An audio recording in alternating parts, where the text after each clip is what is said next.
काठमाडौँको कुरा गरौँ, म दार्चुलादेखि काठमाडौँमा 10,000 रुमको भाडा दिन्छु है, 10,000 रुमको भाडा दिन्छु।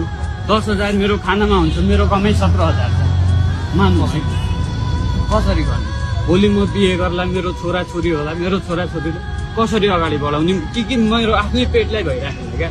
20,000 कमाउँछु, 17,000 के अरे 17,000 आम्दानी चाहिँ 20,000 खर्च आउँछ भनेपछि त्यो त एकदम मनै रुनी है।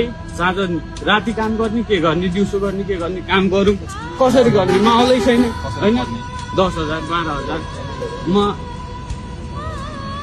अहिले काठमाडौँ बसेको 5 वर्ष लगभग हुन लाग्यो होइन।